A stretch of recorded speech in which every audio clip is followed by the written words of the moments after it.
Well, to get to that cruise, maybe you'll drive to the dock in Chevrolet's new fully electric pickup truck. Instead of just adding an electric motor to a modified version of a gasoline or diesel-powered truck, this truck will be all electric. It's estimated that the driving range of this truck is more than 400 miles on a single charge. From the roads to the seas, Dominion Energy announced it is opening the public boat ramp on the Irmo side of Lake Murray. Parking fees will be collected for boaters at the launch area starting today and lasting through Labor Day. And although boaters can now launch, lounging on the beach still remains closed. Dominion Energy will continue to follow COVID guidelines before reopening parks anytime soon. It is a beautiful day to go boating outside, but dreary weather is coming your way. Connor is in the Kennedy Greenhouse Gardens to let you know if it's time to set sail. Connor?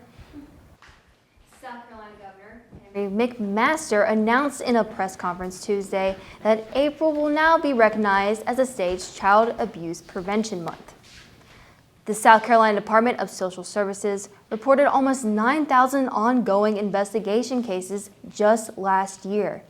Officials hope this will bring attention to identifying families and addressing their needs before issues arise. If you are concerned about a child, please reach out to DSS to file a referral. As a local family is battling childhood cancer for a second time, one community in the Midlands have stepped in for support, giving their son the fundraiser of a lifetime. Carolina News reporter Kaylin Smith has more on this story. Thanks, Meredith. The American Civil Liberties Union is now suing Governor Henry McMaster over an executive order. His order required state agency employees to return to the office during the COVID-19 pandemic. This ACLU asked the state court to halt McMaster's order, saying it ignores public health guidelines. McMaster issued the order last month as vaccinations increased and COVID cases decreased in the state. Developing tonight, the University of South Carolina's largest donor is lashing out again about being disrespected by the school. Darla Moore donates millions of dollars to USC every year. Today, she's saying she's humiliated by the association with the school. Our Ray Stevens reached out to the school today and is live in the newsroom with an update. Ray. Yes, Lawrence, the state of South Carolina's second richest woman and its flagship university's largest. As vaccination efforts continue, the CDC is awarding our state with a big financial boost.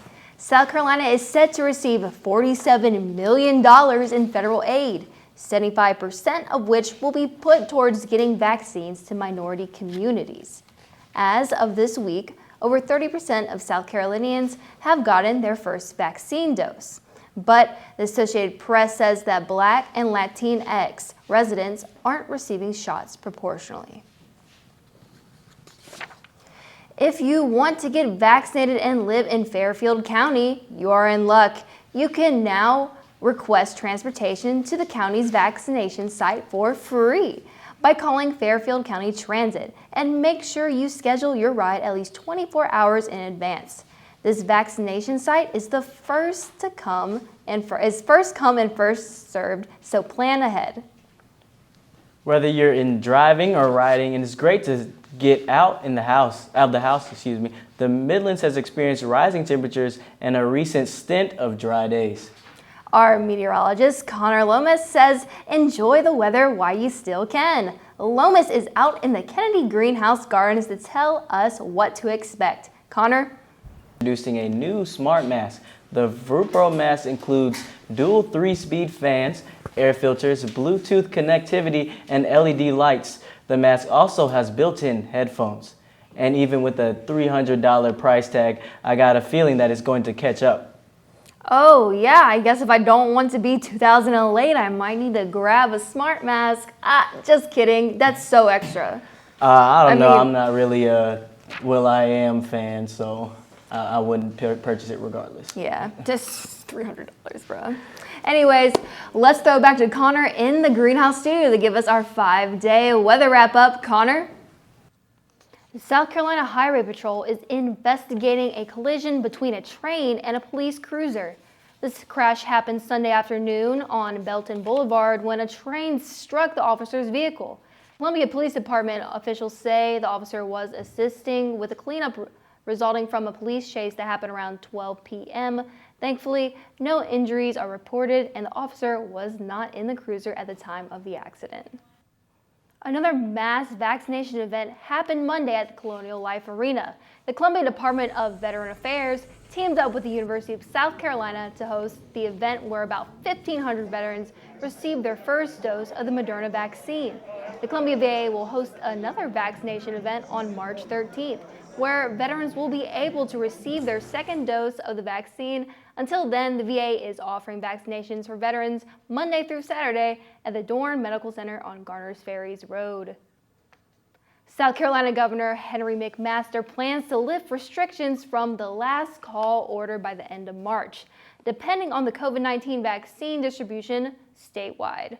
This order, which was put in effect in July when South Carolina's COVID cases increased, stopped bars and restaurants from selling alcohol after 11 p.m. By sometime next month, maybe at the end of the month, maybe before. But things are picking up. Just 2 months ago, the South Carolina Restaurants and Lodging Association asked McMaster to consider reopening bars in order for the New Year celebrations. Now, bars and restaurants will remain hopeful for the spring. Some South Carolinians are worried about the future of their ability to get an abortion. Today, people went outside the State House to protest, honking their horns as they circled the block. It comes after the state Senate passed the bill after 3 days of debate. The bill outlaws abortions after a heartbeat is detected, which happens around the 6-week point. The proposal heads to the House, where it is expected to pass easily. The American Red Cross Central Chapter in South Carolina provides opportunities for many members of the Midland community. A part of their mission is to give back, but they can only hope the community makes the same gesture during this time. To find out more on how you can donate, visit the American Red Cross website or download the American Red Cross Blood Donor app.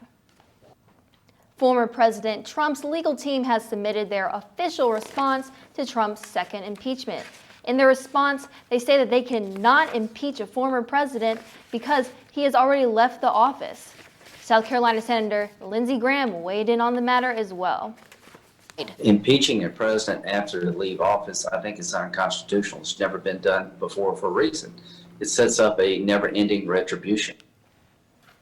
Trump's 14-page response says that the speech he gave on January 6th is protected by the First Amendment and not a call to storm the Capitol.